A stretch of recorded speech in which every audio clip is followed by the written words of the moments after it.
কসম করে বলি, আমি যখন ইমানদার, আমি যখন মুমিন, আমি কখনো কুফরকে বরদাস্ত করতে পারি না, আমি কখনো বাতিল বরদাস্ত করতে পারি না। বাতিল যেই হোক না কেন, ষড়যন্ত্রকারী যেই হোক না কেন, আল্লাহর কসম, রক্তের বন্ধন ইসলামী বন্ধনের কাছে টিকে না, টিকতে পারে না। আত্মীয়তার বন্ধন ইসলামের বন্ধনের কাছে, আল্লাহর রাসূলের মহব্বতের কাছে টিকতে পারে না। বাতিল পরিষ্কার বলছে, তোমার পরিচয় যাই হোক না কেন, রব্বে কাবার কসম, হকের মোকাবেলায় যখন আসো, লড়াই করতে এক পা পিছপা হবো না।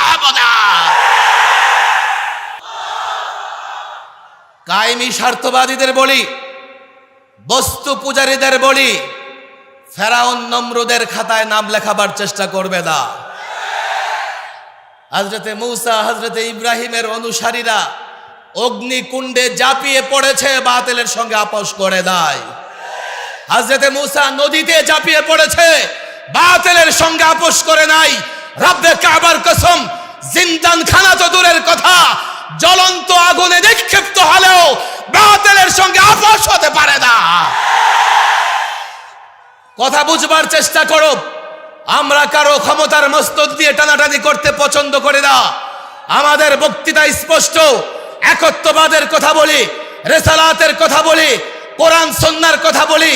হ্যাঁ, তোমরা ভীত, তোমরা কাপুরুষ, তোমরা মনে করতে পারো ওলামায়ে কেরাম তোমাদের প্রতিপক্ষ, এই জন্যে আলেম ওলামাদের জেলে বন্দি করতে পারো, আলেম ওলামাদের টুটি চেপে ধরতে পারো। মনে রেখো, অতি মাত্রায় ভীতু হলে তোমরা তোমাদের শেষ রক্ষা করতে পারবে না। আমরা আমাদের বক্তৃতা স্পষ্ট, ইত্তেফাকুল মাদারিস আল কওমিয়ার বক্তব্য স্পষ্ট। আমরা জাতিকে সুশিক্ষায় শিক্ষিত করতে চাই। এই আইন করবার আগে ওলামাদের সঙ্গে পরামর্শ করবেন, না হলে দেশের মাটি এতটা উত্তপ্ত হবে, বাংলাদেশে সমকামিতাকে বৈধতা দেয় এমন কোন আইন মানা হবে না। এক এক সময় এক এক নতুন ইস্যু আসে, আমরা ধরেই প্রতিবাদ করি না, আমরা ধরেই রাজপথে নামি না। আমাদের প্রতিবাদ করা, রাজপথে নামা, মিছিল মিটিং করা এই একমাত্র কাজ নয়। আমরা বারবার এই কথাগুলো বুঝাবার চেষ্টা করি। যেমন ইদানিং একটা ইস্যু চলছে, ট্রান্সজেন্ডার ইস্যু। আমি এ নিয়ে কথা বলেছি, কিন্তু এটা একটা একাডেমিক বিষয়, পড়াশোনার বিষয়, ওয়াজের বিষয় নয়। 2-4 মিনিটে ট্রান্সজেন্ডার নিয়ে কথা বললেই এই বিষয়টা বোঝানো যাবে না। ট্রান্সজেন্ডার মানে রূপান্তরকামী। রূপান্তরকামী মানে নারী থেকে পুরুষ, পুরুষ থেকে নারী। আমি প্রথমত মনে করেছিলাম এটা মনে হয় হিজড়াদের কথা বলা হচ্ছে, খুনসাদের কথা বলা হচ্ছে। কিন্তু বাংলাদেশে যারা ট্রান্সজেন্ডার নিয়ে আন্দোলন করে, আমি তাদের বক্তৃতা যখন শুনলাম, আমি তখন বুঝতে পারলাম না, এটা খুনসা, এটা হিজড়াদের কোনো বিষয় নয়, এটা আরেক ফিতনা। ফিতনাগুলো কিভাবে আসে আমি তো প্রায় বলি, এখন বিশ্বায়নের যুগ। কোনো অর্ডার, কোনো হুকুম, কোনো নির্দেশ ছোটখাটো জায়গা থেকে আসে না। এগুলোর পরিকল্পনা white house, red house, Delhi, Tel Aviv থেকে আসে। তখন সেখানে মাথা নত করতে আমাদের শাসকরা কোনো দ্বিধা করে না। একদিকে বাতিল, আরেকদিকে হকের লেবাস পরিধানকারী বাতিল। হকের লেবাস পরিধান করে নিজেকে এতটা উদার হিসেবে পেশ করে, এতটা সহনশীল হিসেবে পেশ করে, তার কাছে হক আর বাতিল একই সমপর্যায়ে চলে আসে। ঈমানের প্রতি মহাব্বত, এটা আমার ঈমান। আবার কুফুরের প্রতি ঘৃণা, এটাও আমার ঈমান। ঈমানদারদের মহাব্বত অন্তরে থাকা আর আল্লাহর দুশ্মন, রসুলের দুশ্মনদের প্রতি ঘৃণা থাকা, দুটো ঈমান। শুধুমাত্র একটি ঈমান নয়, একটি ঈমান হলে মুনাফিকরা বড় মুসলমান। একটা কঠিন সময়, বারবার ইতিহাসের পাতা উল্টালে আমরা দেখব এই কঠিন সময় অতিবাহিত হয়েছে। আর এই কঠিন সময়টা তখনই হয় যখন হকপন্থীরা, বস্তুবাদী কিংবা কায়েমি স্বার্থবাদীদের মোকাবেলায় ময়দানে নামে। সমাজে নানা রকমের বাতিল ফেরকা আছে না নাই? ছাত্রদের বলি, কথা বোঝার চেষ্টা করো। যারা ডান দিকে বা দিকে আছে সবাই মাঠে আসে, নাই ওদিকে আড্ডা করা যাবে না, সবাই মাঠের ভেতরে আসেন, সব মাঠের ভেতরে আসেন।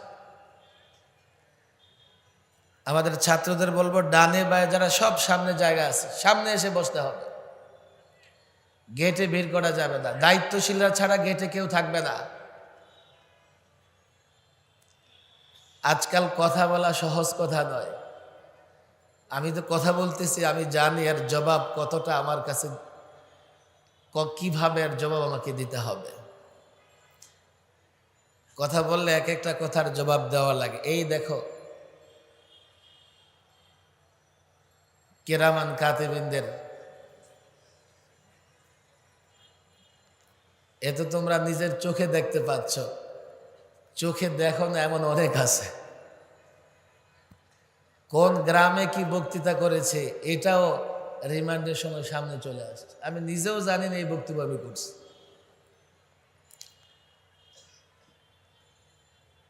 সমাজে অনেক বাতিল ফেরকা আছে, মাশাআল্লাহ। তুমি চাইলে যথেষ্ট যুদ্ধ, লড়াই, সংগ্রাম করতে পারবে,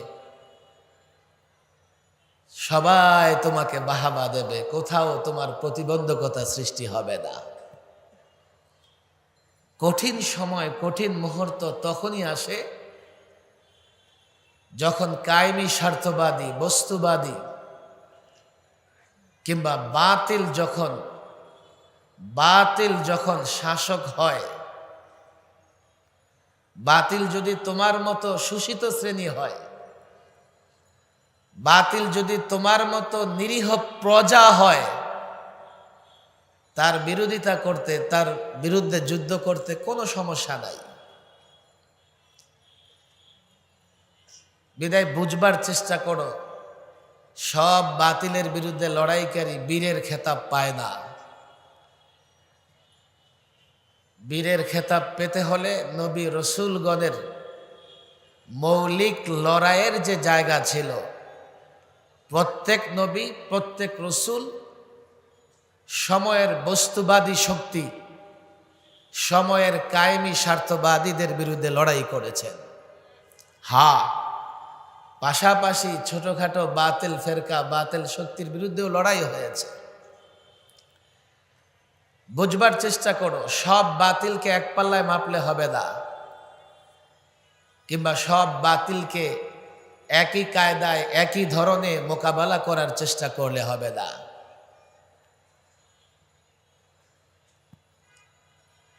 দীর্ঘ আলোচনা করা দরকার, সময় আমার হাতে কম।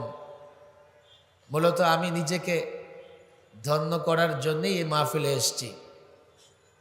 না হয় জেল মুক্তির পরেই আজকের এই দিনে আরো 3টা প্রোগ্রাম আমার রাখা হয়ে গেছে, কিন্তু যেহেতু ইত্তেফাক থেকে যোগাযোগ করেছে, আমি ভাবলাম ওনারাই সবচাইতে বেশি হকদার। আলোচনা বড় কথা নয়, সেখানে যাওয়াই আমার জন্য বড় কথা। আগে বাতিল চিহ্নিত করো।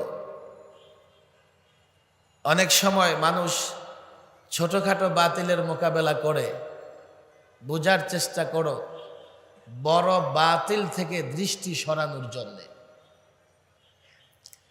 না বুঝলে আবারও বলি, যে বাতিলকে যতটা গুরুত্ব দেওয়া দরকার,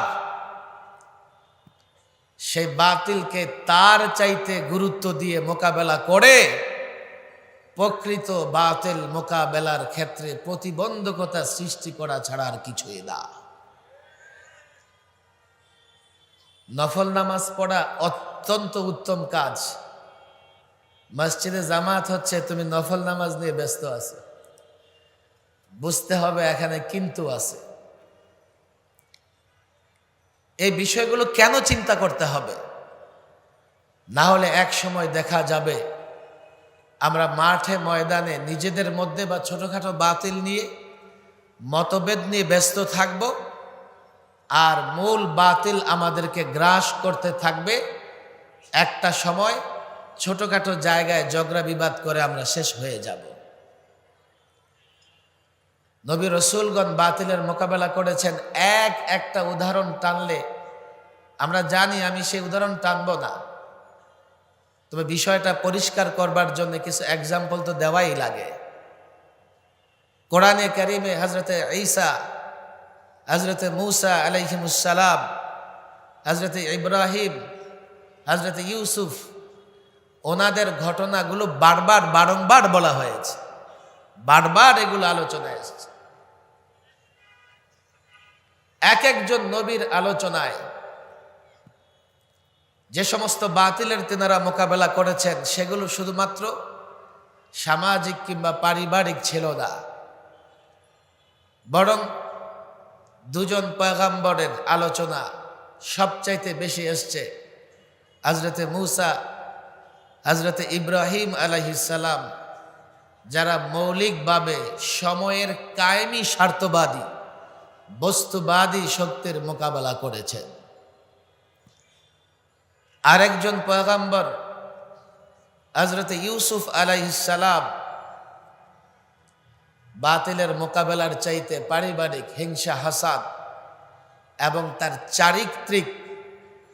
তার যে চারিত্রিক উৎকর্ষতা, এটা তার ঘটনায় প্রমাণিত হয়েছে এবং এই সূরা কোরআনে কারিমে আদুপান্ত আলোচনা করা হয়েছে। ওলামা একরামের কাছে বিষয়গুলো স্পষ্ট। হজরতে মূসা আলাইহিস সালাম ফেরাউনকে যখন দাওয়াত দিলেন, ফেরাউন বলেছে প্রমাণ নিয়ে আসো। প্রমাণ কি?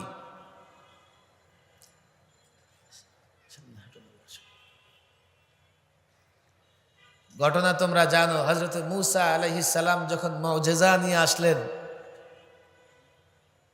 তখন ফেরাউন তার সভাসদ, মন্ত্রী পরিষদ, চেলা চামুন্ডাদের দেখে বললেন, এই ইন্না হাযা লাসাহিরুন আলিম, আরে ওই তো বড় জাদুকর, বড় জাদুকর, জাদু প্রদর্শন করতেছে। কেন জানো? ইউরিদু আইয়ুখরিজাকুম মিন আরদিকুম, তোমাদেরকে তোমাদের ভূমি থেকে বিতাড়িত করতে চায়। বিসিহরিহি, তার জাদু দ্বারা। ফামাযা তা'মুরুন, বলো তোমরা কি করা যায়?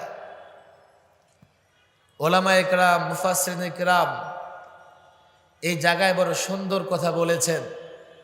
ফেরাউন ক্ষমতা কেন্দ্রিক তার জাতিকে উত্তেজিত করেছে। ইউরিদু আইয়ুখরিজাকুম মিন আরদিকুম বিসিহরি, এ জাতি, এই হযরতে মূসা জাদু শক্তি দিয়া তোমাদেরকে ক্ষমতাচ্যুত করতে চায়, তোমাদেরকে দেশ থেকে তাড়াতে চায়। জাতিকে ক্ষমতা কেন্দ্রিক উত্তেজিত করে ফেলেছে। বাস, জাতি ফেরাউনের পক্ষ দিয়েছে। যদিও এখানে একটা বিষয় আছে, মূসাকে বলেছেন, ঠিক আছে, আমি তোমার এই জাদু শক্তির মোকাবেলা করব, জাদুকরদের জমা করো। জমাও করেছে। ফেরাউনের জাদুকররা যখন ইসলাম গ্রহণ করে ফেলেছে, এখন ফেরাউন নতুন অভিযোগ দায়ের করেছে। অথচ তার কথা অনুযায়ী যেহেতু তার জাদুকররা পরাজিত হয়েছে, হযরতে মূসা বিজয়ী হয়েছেন, ফেরাউন হযরতে মূসা আলাইহিস সালাম এবং তার কওমকে মুক্ত করে দেবেন, এটাই স্বাভাবিক ছিল। এটা না করে নতুন আরেকটা অভিযোগ তুলেছে কি, জাদুকররা, উনি তোমাদের গুরু, তোমাদেরকে জাদু শিক্ষা দিয়েছে, যার জন্য তোমরা পরাজিত হয়ে গেছে। চিন্তা করার বিষয়, ক্ষমতা কেন্দ্রিক যখন দ্বন্দ্ব হয়, তখন প্রমাণাদি কাকুতি মিনতি কোনো কাজে আসে না। তখন নতজানু হবা, তার পা দিয়ে তোমার মাথা কচলে দেবে, তোমার উপর দয়া অনুগ্রহ করবার তার কোনো সুযোগ হবে না। তাই হয়েছে, নতুন এক অভিযোগ দায়ের করেছে যে মুসা তোমাদের গুরু, সেই তোমাদেরকে জাদুবিদ্যা শিক্ষা দিয়েছে। চিন্তা করার বিষয়, ক্ষমতা কেন্দ্রিক জাতিকে উত্তেজিত করে দিয়েছে। এখন জাতি আর এটা চিন্তা করার সুযোগ পায় নাই যে মুসা হক না না হক। কারণ জাতি মনে করেছে মুসা যদি বিজয়ী হয় ঘরে থাকতে পারবো না, মুসা যদি বিজয়ী হয় ক্ষমতা থাকবে না, দেশে থাকবো না। সে যা বলেছে সত্য না মিথ্যা এটা দেখার দরকার নাই, আমার দেশে থাকতে হলে ফেরাউনের সঙ্গ দিতে হবে। তো ফেরাউনের জাতি ফেরাউনের সঙ্গ দিয়েছে। বুঝবার চেষ্টা করো, যে কোনো বাতিল মোকাবেলার একই পথ পন্থা হতে পারে না, একইভাবে তা মোকাবেলার করার প্রস্তুতি নেওয়া এটা বোকামি ছাড়ার কিছুই না। হযরতে মুহাম্মদ সাল্লাল্লাহু আলাইহি ওয়াসাল্লাম, আবু জেহেল, আবু সুফিয়ান, উতবা, শাইবা সকলেই জানতেন মুহাম্মদ হক, মুহাম্মদ নবী। কিন্তু তাদের ধারণার জায়গা একটাই ছিল, আমরা যদি মুহাম্মদকে মেনে নেই তো আমাদের নেতৃত্ব থাকবে না, সমাজের নেতৃত্ব আমরা দিতে পারবো না। কুরাইশরা তো সব কিছু নিয়ে গেছে, বনু হাশেম সব নিয়ে গেছে, তাদের মর্যাদা সম্মান। এখন নবীটাও যদি তারা পেয়ে যায় তো আমরা কি করে থাকব, আমাদের নেতৃত্ব কি করে থাকবে? এই জায়গাটাই আমি তোমাদের বলতে চাই, দ্বন্দ্ব যখন কায়েমি স্বার্থবাদীদের সঙ্গে হয়, সেই দ্বন্দ্বটা বড় কঠিন হয়। সেই সময় অতিবাহিত করা, সেই ক্রান্তিকাল অতিবাহিত করা বড় কঠিন হয়। বিদায় এই সময়টাকে স্বাভাবিকভাবে দেখলে হবে না। যদিও কোনো পয়গাম্বরের এই উদ্দেশ্য ছিল না, কোন পয়গাম্বরের মৌলিক টার্গেট এটা ছিল না সে রাষ্ট্র দখল করবে। তার মৌলিক টার্গেট ছিল তাওহীদ, একত্ববাদের প্রচার এবং প্রসার ঘটাবে। তার মৌলিক টার্গেট ছিল কোরআনে কারিম। আমরা যেমন কোরআনে কারিমের বিধিবিধান বাস্তবায়নের চেষ্টা করছি, প্রত্যেক পয়গম্বর তার উপর অবতীর্ণ কিতাব এই সমাজে বাস্তবায়ন করার চেষ্টা করেছে। আজও আলেম ওলামাদের রাষ্ট্র ক্ষমতা মূল টার্গেট নয়, মূল টার্গেট হচ্ছে কোরআন সুন্নাহ প্রতিষ্ঠা করা। কথা ঠিক না বেঠিক? কিন্তু আমি এ কথা ওদেরকে বুঝাতে পারবো না। আমি যদি এ কথা বলি আর এ কথা বলে বড় জমায়েত করি, তোরা মনে করবে ফেরাউনের মতো, না জানি ওনারা আমাদেরকে ক্ষমতাচ্যুত করে কিনা, না জানি আমাদেরকে দেশান্তর করে কিনা। এটা হচ্ছে মৌলিক সমস্যা, যার জন্য অনেক এমন বিষয় আছে যেগুলো তারা বিশ্বাস করে কিন্তু আমাদের সঙ্গে মত মিলাতে রাজি নয়।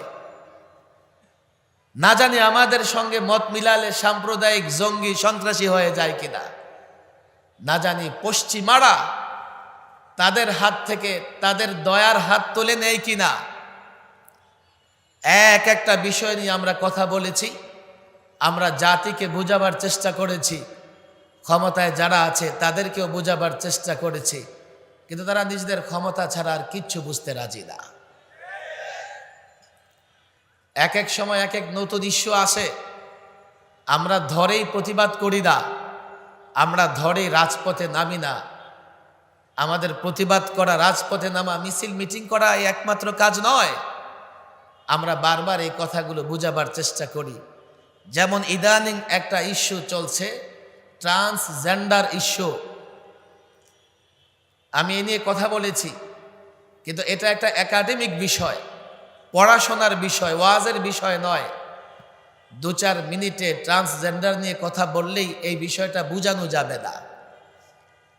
ট্রান্সজেন্ডার মানে রূপান্তরকামী। রূপান্তরকামী মানে নারী থেকে পুরুষ, পুরুষ থেকে নারী।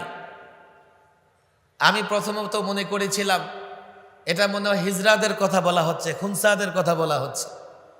কিন্তু বাংলাদেশে যারা ট্রান্সজেন্ডার নিয়ে আন্দোলন করে, আমি তাদের বক্তৃতা যখন শুনলাম, আমি তখন বুঝতে পারলাম না, এটা খুনসা, এটা হিজড়াদের কোনো বিষয় নয়, এটা আরেক ফিতনা। ফিতনাগুলো কিভাবে আসে আমি তো প্রায় বলি, এখন বিশ্বায়নের যুগ।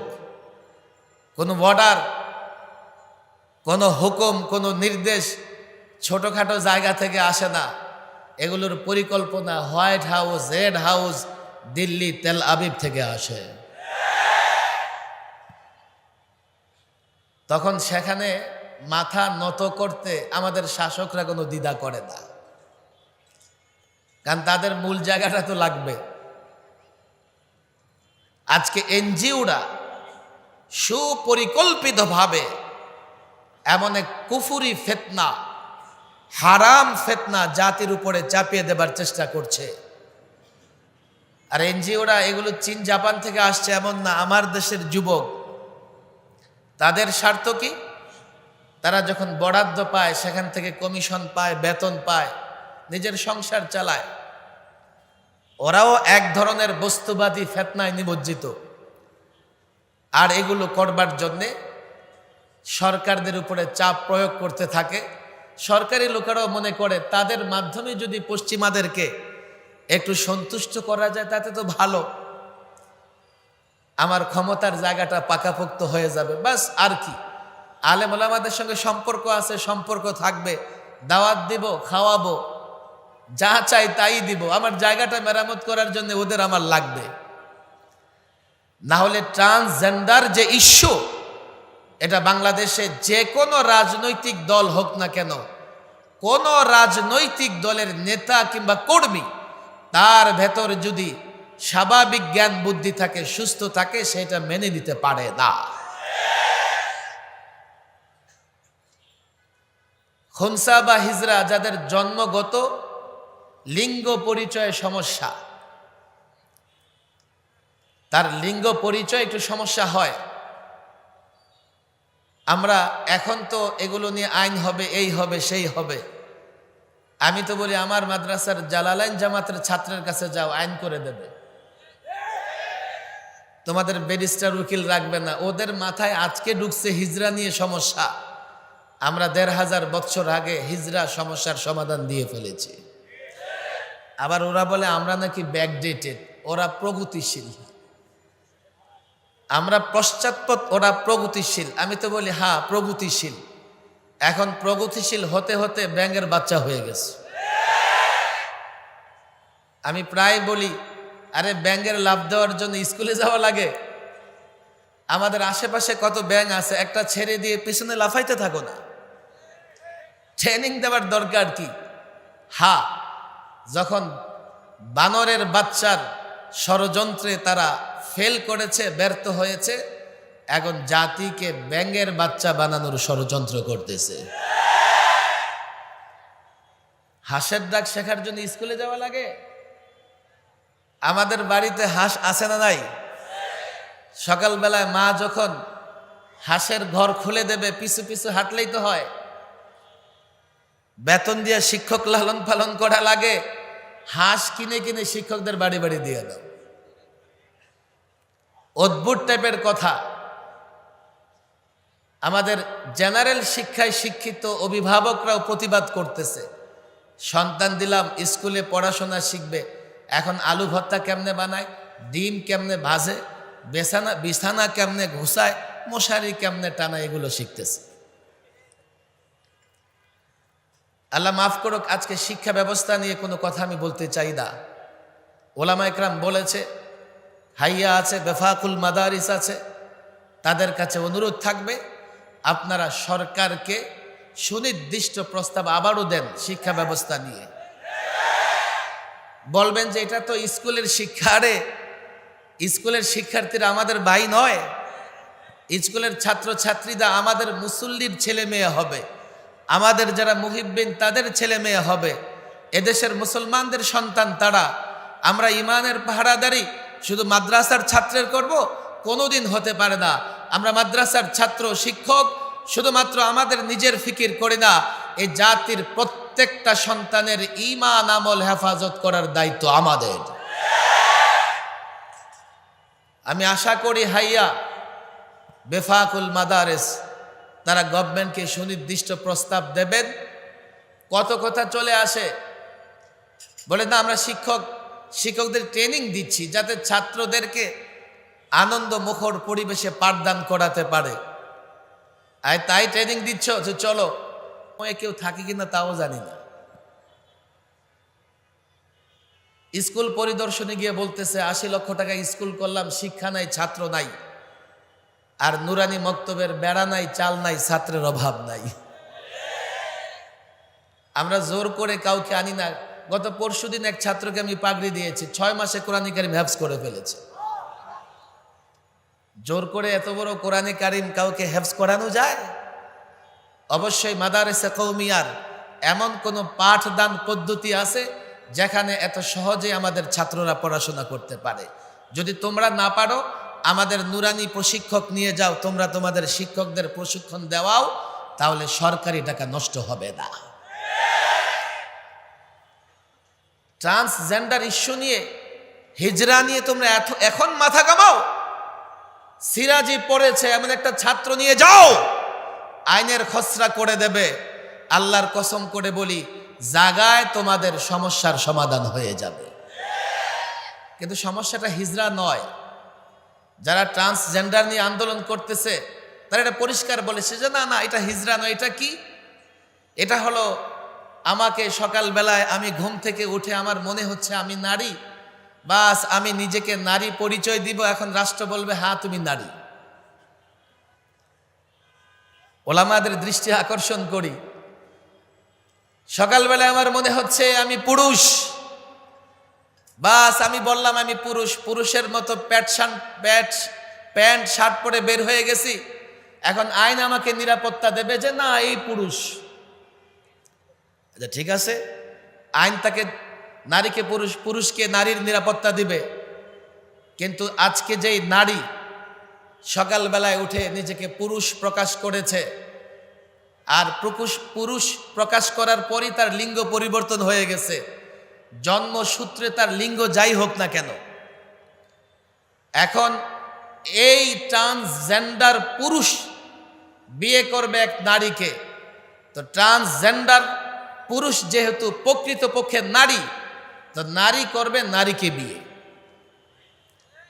আর সেই বিয়েকে বৈধতা দিবে আইন। এর মানে সমকামিতাকে বৈধতা দিবে আইন। একজন পুরুষ তার কাছে মনে হবে যে আমি নারী, বাস নিজেকে নারী পরিচয় দিবে। নারী পরিচয় দেবার পরে এই ট্রান্সজেন্ডার নারী কাল বিয়ে করবে একজন পুরুষকে। তো প্রকৃতপক্ষে এই ট্রান্সজেন্ডার নারী যেহেতু পুরুষ এখন পুরুষকে বিয়ে করবে, আর এটাকে নিরাপত্তা বৈধতা দিবে আইন। আমি জানি না এখানে সরকারি লোকজন আছে কিনা নাই। আমি আপনাদের কাছে অনুরোধ করি, জবরদস্তি করার ক্ষমতা তো নাই, এতটুকু অনুরোধ করি উপর পর্যন্ত পৌঁছে দেবেন। এই আইন করবার আগে ওলামাদের সঙ্গে পরামর্শ করবেন, না হলে দেশের মাটি এতটা উত্তপ্ত হবে, বাংলাদেশে সমকামিতাকে বৈধতা দেয় এমন কোন আইন মানা হবে না।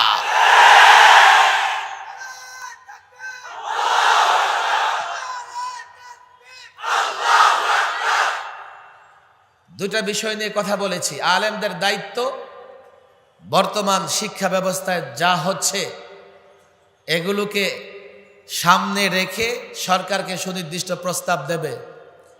দ্বিতীয় বিষয়, ট্রান্সজেন্ডার এই রূপান্তরকামীদের অধিকার রক্ষার জন্যে, তাদেরকে বৈধতা দেবার জন্যে যে আইন করা হচ্ছে, সরকারি লোকজন যদি না বুঝে, আমরা উদাত্ত আহ্বান জানাই, আপনারা আলেমদের সঙ্গে বসেন, বিষয়টা বুঝার চেষ্টা করেন, আলেমদের পরামর্শ গ্রহণ করেন।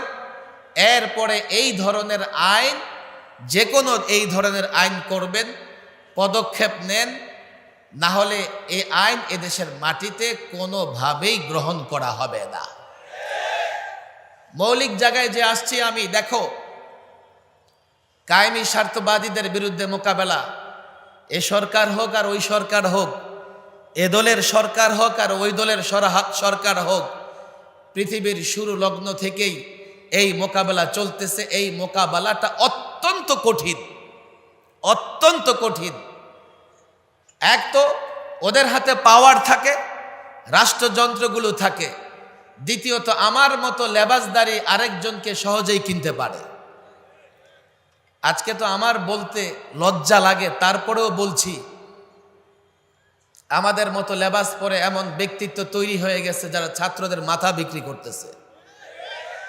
এমন পীর তৈরি হয়ে গেছে মুরিদদের মাথা বিক্রি করতেছে। এমন ইমাম তৈরি হয়ে গেছে ডিম বিরিয়ানি খেয়ে ইমান বিক্রি করে আসতেছে। আমার মতো লেবাসদারি আমি কেন বলবো না, কেন বলবো না? এই ফিতনা অন্য যে কোনো ফিতনার চেয়ে মারাত্মক। কেন লেবাসের কারণে কিংবা নানা কারণে ছাত্র সমাজও ধোকায় পড়ে যায়, আর সাধারণ মানুষ সেই ধোকা থেকে বাঁচবার তাদের কোনো ক্ষমতা নাই।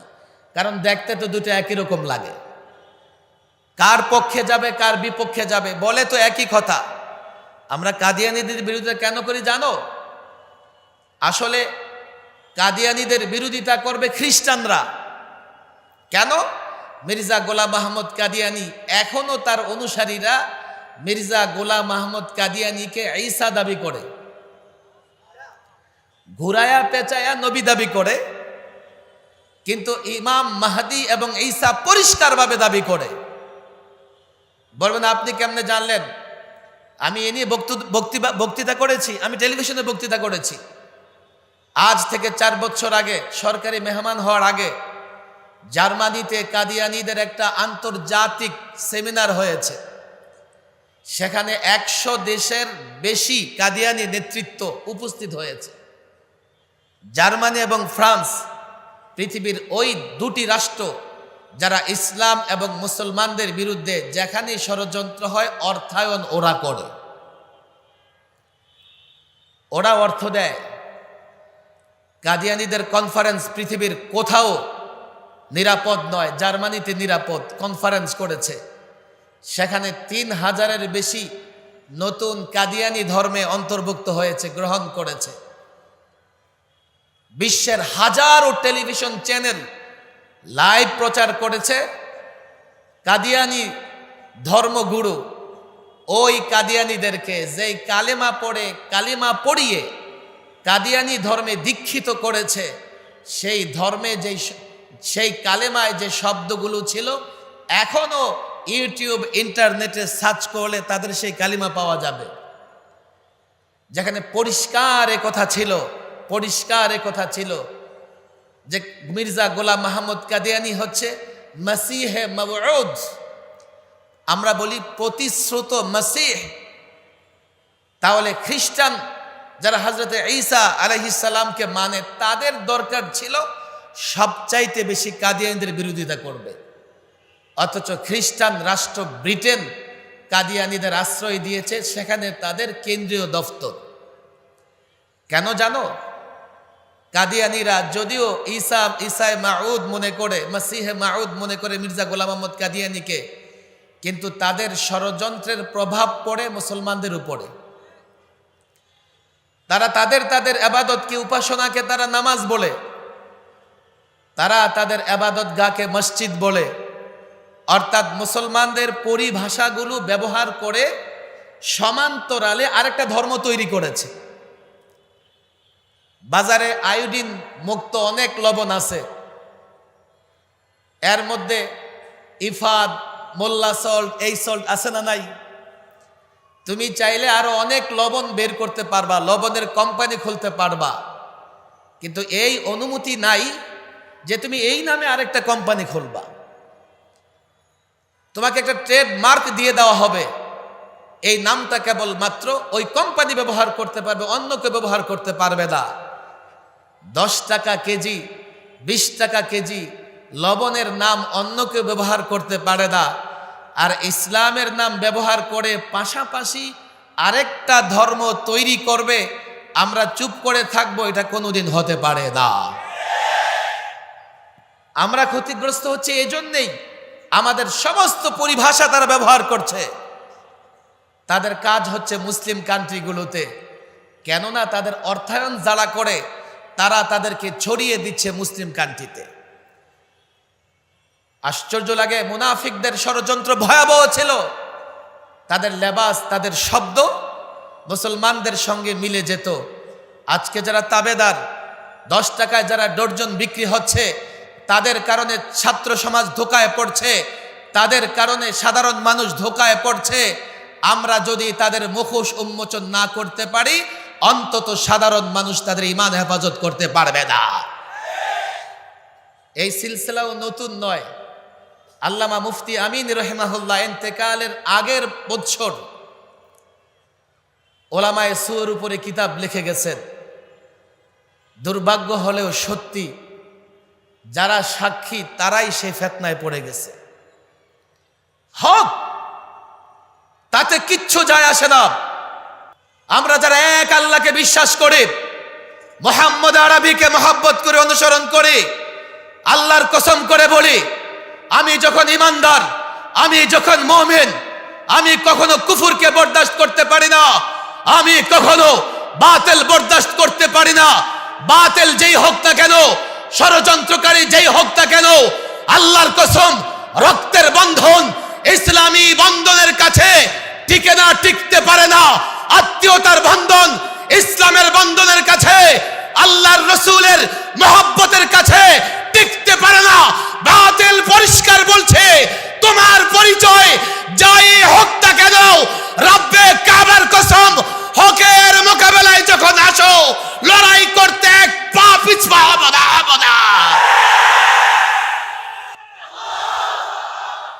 কায়েমি স্বার্থবাদীদের বলি, বস্তু পূজারীদের বলি, ফেরাউন নমরুদের খাতায় নাম লেখাবার চেষ্টা করবে না। হযরতে মূসা, হযরতে ইব্রাহিমের অনুসারীরা অগ্নিকুণ্ডে ঝাঁপিয়ে পড়েছে, বাতিলের সঙ্গে আপোষ করে নাই। হযরতে মূসা নদীতে ঝাঁপিয়ে পড়েছে, বাতিলের সঙ্গে আপোষ করে নাই। রব্বে কাবার কসম, জিন্দান খানা তো দূরের কথা, জ্বলন্ত আগুনে নিক্ষিপ্ত হলেও বাতিলের সঙ্গে আপোষ হতে পারে না। কথা বুঝবার চেষ্টা করো। আমরা কারো ক্ষমতার মস্তক দিয়ে টানাটানি করতে পছন্দ করি না। আমাদের বক্তৃতা স্পষ্ট, একত্ববাদের কথা বলি, রিসালাতের কথা বলি, কোরআন সুন্নাহর কথা বলি। হ্যাঁ, তোমরা ভীত, তোমরা কাপুরুষ, তোমরা মনে করতে পারো ওলামায়ে কেরাম তোমাদের প্রতিপক্ষ, এই জন্যে আলেম ওলামাদের জেলে বন্দী করতে পারো, আলেম ওলামাদের টুটি চেপে ধরতে পারো। মনে রেখো, অতি মাত্রায় ভীতু হলে তোমরা তোমাদের শেষ রক্ষা করতে পারবে না। আমরা আমাদের বক্তৃতা স্পষ্ট, ইত্তেফাকুল মাদারিস আল কওমিয়ার বক্তব্য স্পষ্ট। আমরা জাতিকে সুশিক্ষায় শিক্ষিত করতে চাই। শিক্ষায় জাতির মেরুদণ্ড, এনজিও আর পশ্চিমাদের ষড়যন্ত্রের শিকার হয়ে এই জাতিকে মেরুদণ্ডহীন করার ষড়যন্ত্র চলছে। উদাত্ত আহ্বান জানাই, অন্তত শিক্ষা ব্যবস্থাকে ঠিক করবার জন্য ওলামাদের পরামর্শ নাও, ওলামাদের পরামর্শ নাও, ওলামাদের সঙ্গে বসো, আলেমদের কথাবার্তা বুঝবার চেষ্টা করো। ছাত্র জনতাকে আজকে লম্বা বক্তৃতা করার মতো সময় আমার হাতে নেই। আমি বলি, দেখো, সব বাতিলকে একভাবে মোকাবেলা করা যায় না। সব বাতিলের মোকাবেলাকারী বীরের খেতাব পায় না। করো সব বাতিলের মোকাবেলা। যারা মৌলিকভাবে কায়েমি স্বার্থবাদীদের মোকাবেলা করবে, তাদের সঙ্গ দিবে, তাদের সহযোগিতা করবে, নিজেকে প্রস্তুত করবে কি করে কায়েমি স্বার্থবাদীদের মোকাবেলা করা যায়, কি করে দেশে কোরআন সুন্নাহ প্রতিষ্ঠা করা যায়। আমি এই জন্যই বলছি, আজকের সময় হচ্ছে কাজের চাইতে ফিকির করার।